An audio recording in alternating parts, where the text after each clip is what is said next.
코로나19를 겪으면서 우리의 일상의 삶 속에 많은 변화를 가져왔지만 특히 교회에도 큰 변화가 있었습니다. 그것은 바로 온라인 예배를 드리면서 예배에 대한 인식이 크게 변했다는 겁니다. 목회 데이터 연구소 조사에 의하면 이제 포스트 코로나 시대가 되어서 온라인 예배를 통해서 예배를 드리지 않아도 되는데 온라인 예배를 고집하는 교인들이 늘어가고 있다는 거예요. 그래서 우리의 가정에서 주일이 되면 많은 혼란과 갈등이 일어나요. 엄마 아버지는 교회 가서 현장 예배를 드리자. 자녀들은 아니 온라인 예배를 드려도 되는데 왜 굳이 아침에 일찍 깨워갖고 나보고 교회 가자고 하냐. 집에서 나는 온라인 예배 드리겠다. 그런 전쟁이 지금 시작되고 있다고 합니다.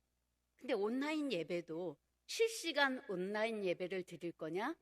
녹화했다가 내가 편한 시간에 예배를 드릴 거냐? 수많은 문제와 갈등들이 우리 앞에 놓여 있습니다. 이러한 혼란의 시대에 양식은 다르고 시공간은 다르고 내용과 순서는 달라도 계속해서 문제가 우리 가운데 생겨나고 그런 논쟁들이 시작되고 있습니다. 우리만 그런 것이 아니라 요한복음 4장에 보면 수가성 운물가의 여인도 예수님을 만난 다음에 예배를 어디에서 드려야 되느냐. 그래서 요한복음 4장 20절에서부터 21절 잘 들어보시겠습니다. 우리 조상들은 이 산에서 예배하였는데 당신들의 말은 예배할 곳이 예루살렘에 있다 하더이다. 예수께서 이르시되 여자여 내 말을 믿으라. 이 산에서도 말고 예루살렘에서도 말고 너희가 아버지께 예배할 때가 이르리라. 오늘 여인은 예수님을 만난 다음에 이분이 선지자다. 그래서 예루살렘에서 예배를 드려야 됩니까? 그리심산에서 예배를 드려야 됩니까? 그렇게 이야기했을 때 예수님은 장소가 중요한 게 아니다. 요한복음 4장 23절에서부터 24절에 보면 아버지께 참되게 예배하는 자들은 영과 진리로 예배할 때가 오나니 곧 이때라. 아버지께서는 자기에게 이렇게 예배하는 자들을 찾으시느니라. 하나님은 영이시니 예배하는 자가 영과 진리로 예배할지니라. 여러분이 잘 아는 말씀이에요. 예배를 드리는 장소, 시간보다 더 중요한 것은 예배를 드리는 자의 마음이 더 중요하다는 겁니다.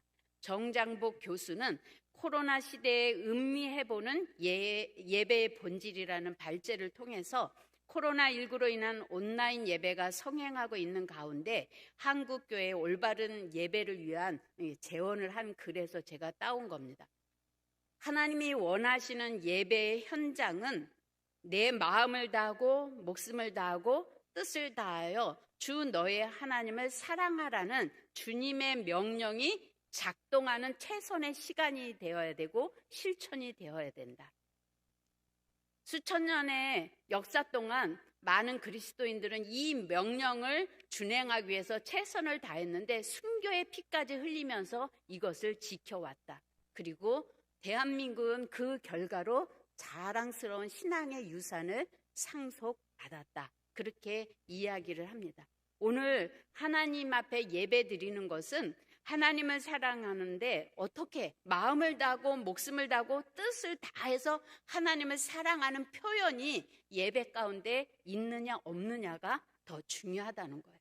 코로나19로 인해서 예배가 무너져가고 있는 현실 속에서 한국 교회가 시급하게 실천해야 할 과제는 예배에 대한 바른 인식을 갖게 하는데 민감하게 반응해야 된다고 생각을 합니다.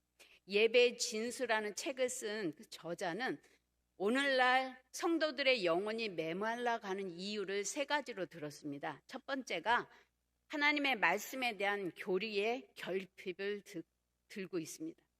교회 안에서 교회는 다니는데 성경의 진리를 체계적으로 가르치고 배우는 일이 약화되었기 때문에 내가 왜 교회를 다니는지, 내가 믿는 하나님은 어떤 하나님인지, 교회는 왜 나가야 되는지 이런 것에 대한 교리의 부족으로 인해서 성도들의 영혼이 메말라간다. 두 번째는 예배의 상실이다.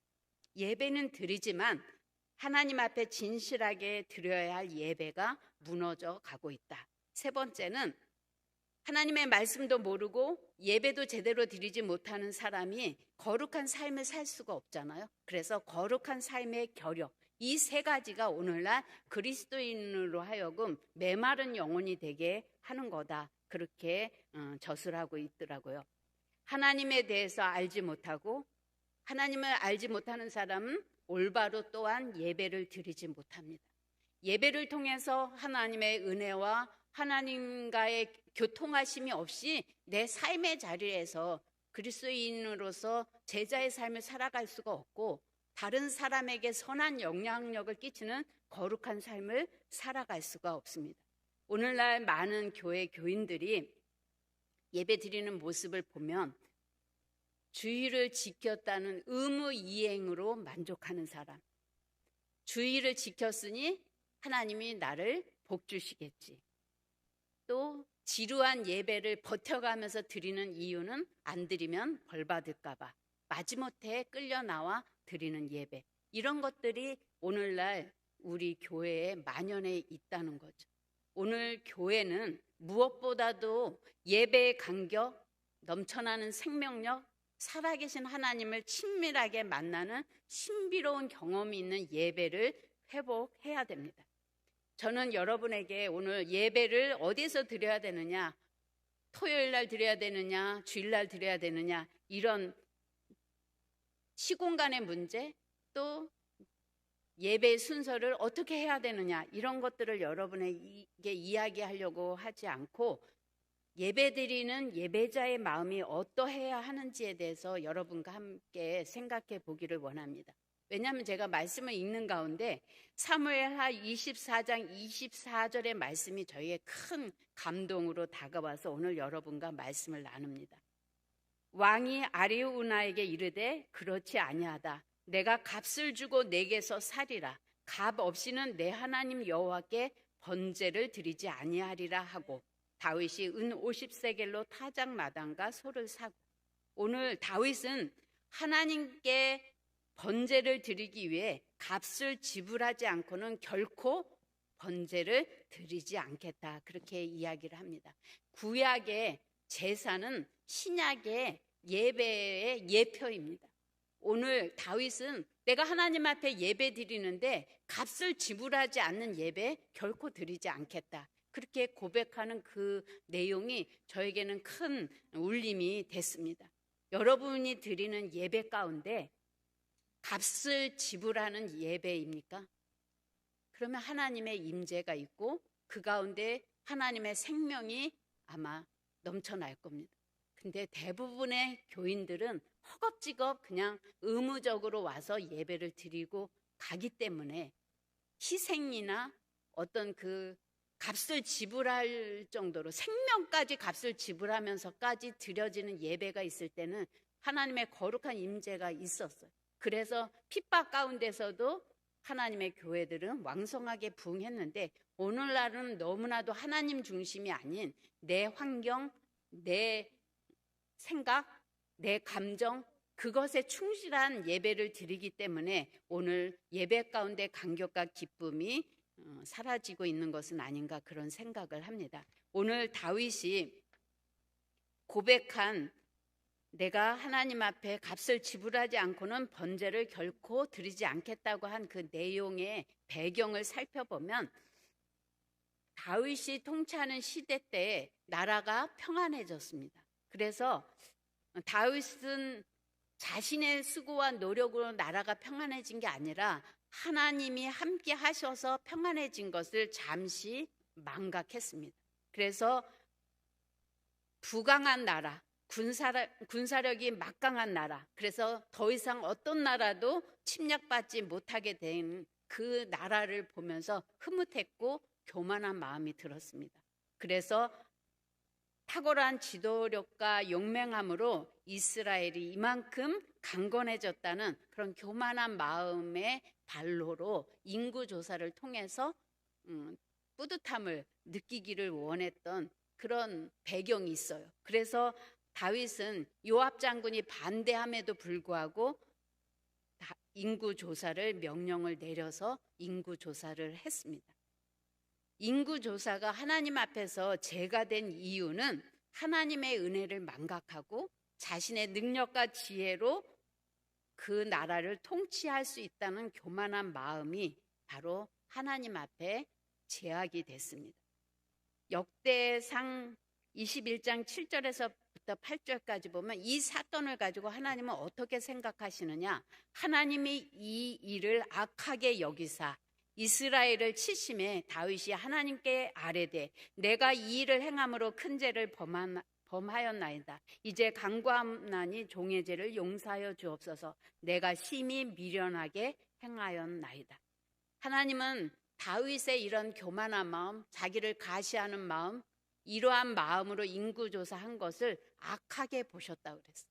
그리고 징계를 통해서 다윗은 깨닫고 회개하게 됩니다. 그래서 오늘 하나님께서는 다윗에게 사무엘하 24장 11절에서부터 12절까지 보면 세 가지 재앙을 말씀하시면서 이 세 가지 재앙 중에 너는 선택해라 했더니 다윗이 고민을 하다가 전염병이 사흘 동안 유행하는 것을 선택을 하게 됩니다.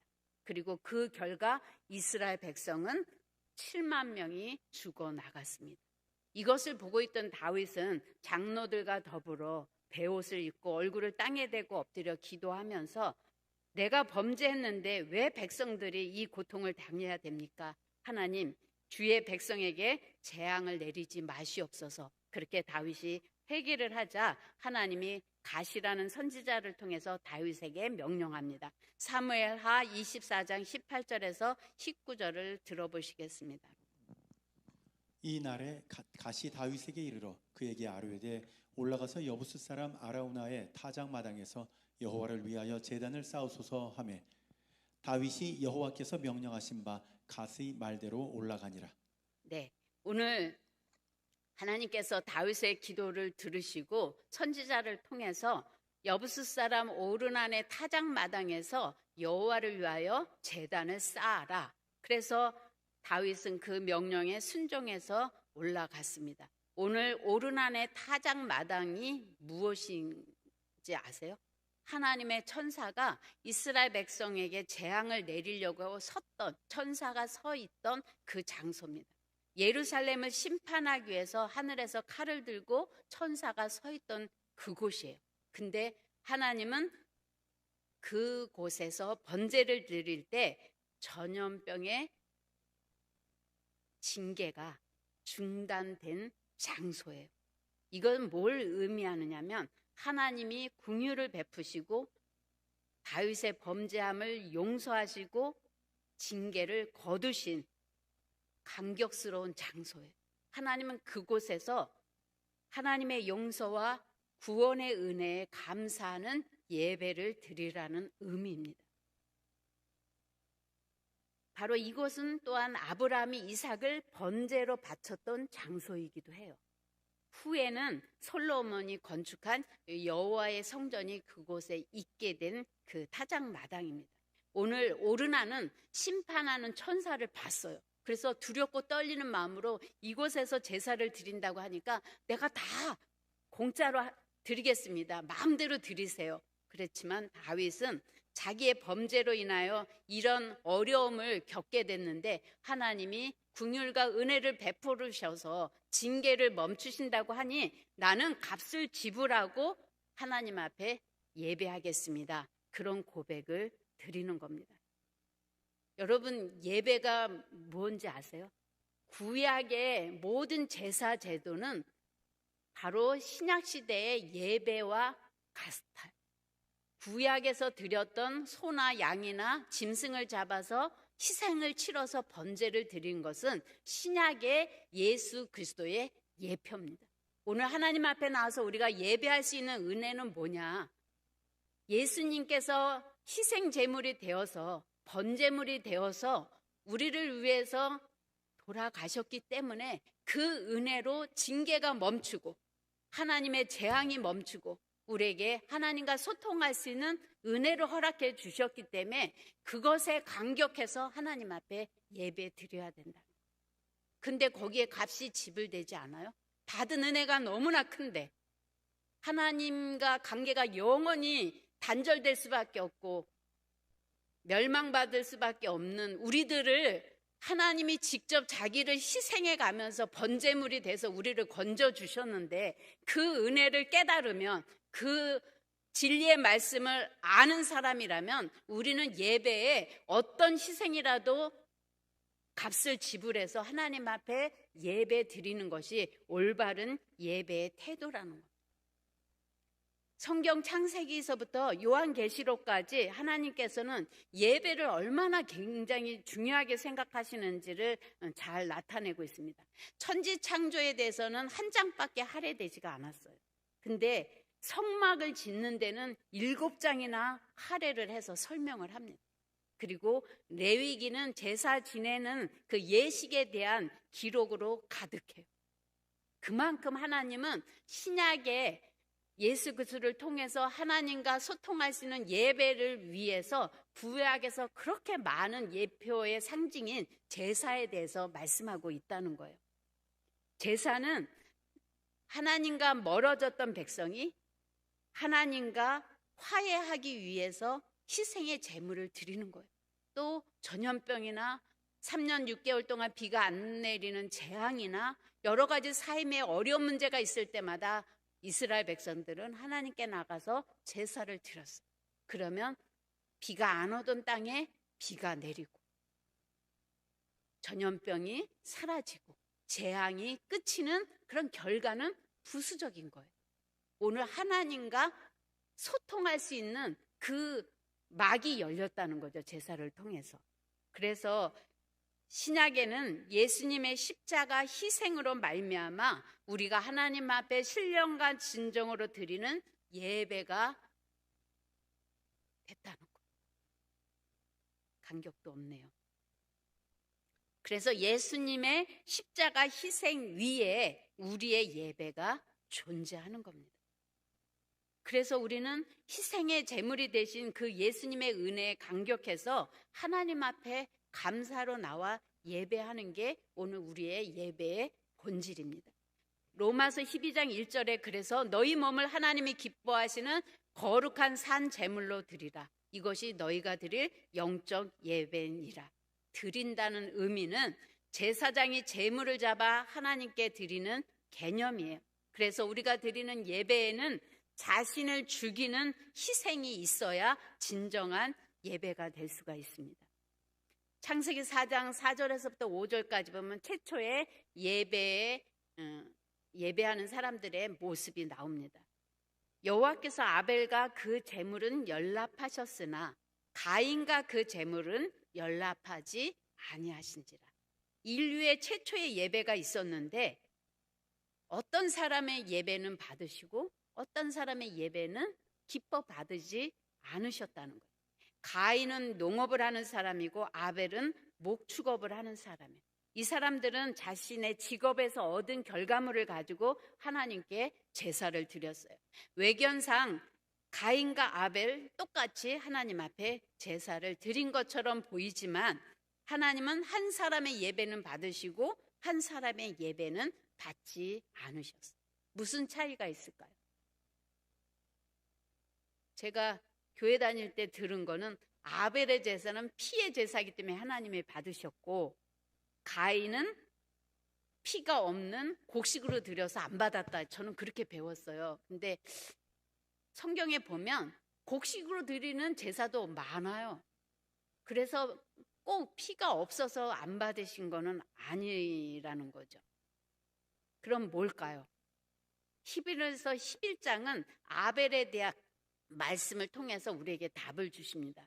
히브리서 11장 4절에 믿음으로 아벨은 가인보다 더 나은 제사를 하나님께 드림으로 믿음으로 아벨은 가인보다 더 나은 제사를 하나님께 드려서 의로운 자라 하시는 증거를 얻었다는 거예요. 하나님 앞에 드리는 예배에 하나님이 받으시느냐 안 받으시느냐의 결정적인 것은 믿음이 가능한다는 거죠. 믿음이 있는 사람은 하나님 앞에 드릴 수 있어요. 믿음이 있는 사람은 자신을 희생해서 하나님께 예배 드릴 수 있다는 거예요. 그래서 재물이 무엇이냐가 중요한 게 아니라 재물 자체보다 재물을 드리는 사람이 더 중요하다는 거예요. 창세기 4장 3절에서 4절 보면 세월이 지난 후에 가인은 땅의 소산으로 제물을 삼아 여호와께 드렸고 아벨은 자기도 양의 첫 새끼와 그 기름으로 드렸더니 여호와께서 아벨과 그의 제물은 받으셨으나 가인의 제사에 대해서는 별다른 설명이 없어요. 근데 아벨은 양의 첫 새끼와 그 기름으로 드렸다. 그렇게 기록하고 있습니다. 양의 첫 새끼는 많은 양 중에서 그냥 어느 거 하나 잡아다가 드린 게 아니라 첫 새끼를 구별했다는 거예요. 하나님이 첫 것을 하나님께 드리라는 아담으로부터 전해져 오는 제사의 방식에 대한 말씀에 따라서 순종해서 첫 새끼를 구분해서 하나님 앞에 정성을 다해서 드렸다는 거예요. 그래서 그 아벨이 드린 마음이 하나님 앞에 정성을 다한 그 마음이 하나님 앞에 상달된 거죠. 제사에서 왜 믿음이 필요할까요? 믿음이 있는 자가 구별하여 하나님 앞에 드릴 수가 있어요. 믿음이 있는 자가 귀한 것을 하나님 앞에 드릴 수가 있어요. 오늘 삶의 예배, 그래서 우리의 삶의 자리에서 드려지는 예배가 중요하다는 말을 많이 해요. 맞아요. 개판으로 살다가 주일날 와서 예배 드린다고 하나님이 결코 기뻐하지 않아요. 오늘 요한일서 3장 12절에 보면 가인이 어떤 사람인지에 대해서 이야기를 합니다. 가인같이 하지 말라. 그는 악한 자에게 속하여 그 아우를 죽였으니 어떤 이유로 죽였느냐? 자기의 행위는 악하고 아우의 행위는 의롭기 때문에 죽였다는 거예요. 이게 말이 돼요? 자기는 악해. 아벨은 하나님이 인정했어. 의로운 자. 그랬더니 화가 나서 죽였어. 그러니까 그의 삶이 악한 삶을 살았던 거예요. 그래서 자기의 아우까지도 회개는 안 하고 아우를 죽이는 결과를 가져왔어요. 결론적으로 가인은 하나님의 말씀대로 정성을 다해서 희생을 다해서 제물을 드리지도 않았지만 그의 삶의 자리에서 하나님을 경외하고 하나님의 뜻대로 살아가는 삶의 모습이 없는 가운데서 형식만 있는 예배를 드렸다고 오늘 이야기를 하는 겁니다. 시편 51편 17절 하나님께서 구하시는 제사는 상한 심령이라 하나님이여 상하고 통회하는 마음을 주께서 멸시하지 아니하시리이다. 오늘 하나님 앞에 어떤 마음으로 나와서 예배 드려야 되는지에 대한 그 마음을 오늘 이야기하고 있습니다. 사무엘상 15장 22절 잘 들어보시겠습니다. 사무엘이 이르되 여호와께서 번제와 다른 제사를 그의 목소리를 청종하는 것을 좋아하신 같이 좋아하시겠나이까? 순종이 제사보다 낫고 듣는 것이 수양의 기름보다 나으니. 형식만 갖추면 다 예배가 되는 게 아니라 오늘 하나님이 찾으시는 예배는 어떤 예배냐? 순종하면서 하나님의 말씀에 따라서 드려지는 예배여야 되는데 그것을 한마디로 예수님이 요한복음 4장 24절에서 하나님은 영이시니 예배하는 자는 영과 진리로 예배할지니라. 영과 진리로 예배한다는 것의 해석도 굉장히 다양하고 많아요. 그런데 한마디로 압축한다면 예수 그리스도로 말미암아 제사함을 받은 자기 자신의 전 인격이 하나님을 향하게 하고 전심으로 진실하게 희생하면서 하나님을 경외하며 예배하는 것, 이것이 바로 영과 진리로 예배하는 겁니다. 이렇게 예배할 때 하나님의 신비로운 생명, 하나님이 나와 만나주시는 그 임재, 하나님의 놀라운 치유, 이런 것을 예배를 통해서 우리는 경험할 수가 있습니다. 우리가 하나님 앞에 나와서 예배 드리는 것은 쇼핑센터를 가거나 친구를 만나기 위해서 카페를 선정해서 가는 것과는 전혀 차원이 다른 문제입니다. 우리가 예배를 드릴 때 우린 처음부터 끝까지 나를 구원해 주신 희생의 제물이 되어서 하나님과 교통할 수 있는 길을 열어주신 그 은혜에 감사하면서 하나님 앞에 그 은혜를 찬송하고 높여드리는 것, 그것이 예배의 본질입니다. 성도들은 예배를 드리는 것에는 관심이 많지만 내가 드리는 예배가 하나님이 기뻐 받으셨는지 아닌지에 대해서는 별로 관심을 갖지 않습니다. 하나님이 기뻐 받으시는 예배는 시간만 구별했다고 예배가 아니고 교회에 와서 드렸다고 해서가 예배가 아니고 전 인격적인 삶의 예배가 돼야 진짜 영적 예배입니다. 전 인격적인 삶의 예배라는 것은 하나님 앞에 주일날 나와서 하나님의 명하신 대로 안식일에 하나님을 예배하고 하나님이 나를 만지시고 나에게 은혜를 주시고 감동을 주신 그 은혜와 능력을 가지고 내 삶의 자리에서 그 하나님의 말씀대로 살아내는 것, 그것도 예배라는 것. 그 전체가 합쳐져서 하나님이 받으시는 예배가 될 수 있다는 겁니다. 주일 예배를 잘 드리면 주중의 삶에도 변화가 일어나야 돼요. 그래야 예배에 성공한 겁니다. 예배는 드렸는데 주중의 삶은 전혀 하나님과 상관없는 삶을 산다면 우리의 예배는 실패한 예배라고 할 수가 있습니다.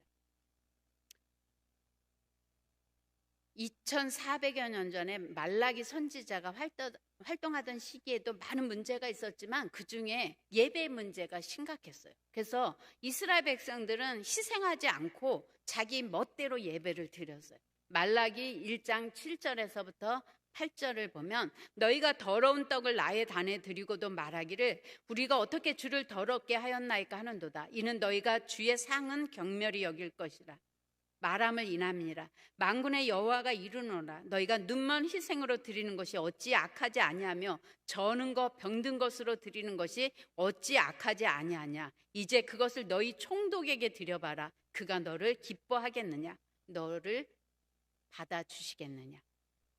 하나님 앞에 제사를 드린다고 하는데 희생이 없는 거예요. 있어도 그만 없어도 그만인 제물들을 가지고 와서 하나님 앞에 예배를 드리면서 난 예배 드렸어. 내 할 일을 다 했어. 그렇게 말하는 이스라엘 백성에게 오늘 말라기 선지자가 이야기하는 겁니다. 희생이 없는 예물, 희생이 없는 제물, 하나님이 기뻐 받지 않으신다는 거예요.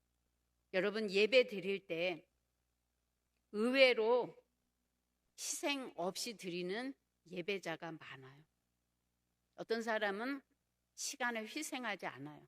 날씨가 좀 꿀꿀하면 교회 나오고 날씨가 화창하면 놀러 가고 시험이면 교회 오는 대신에 도서관에 가고 어떤 장로님이 저한테 신신당부를 해요. 제발 우리 교인들 예배에 늦지 않고 제 시간에 오게 좀 강구 좀 해주세요. 아주 눈물을 흘리면서 제 손을 잡고 그래요. 예배가 다 설교할 때쯤에 오는데 너무 마음이 아파요. 그래서 장로님이 기도하세요. 근데 어쩌다가 일이 있어서 예배에 한두 번 지각할 수는 있지만 상습적으로 예배에 지각하는 거 희생이 있는 건지 한번 생각해 봐야 돼요.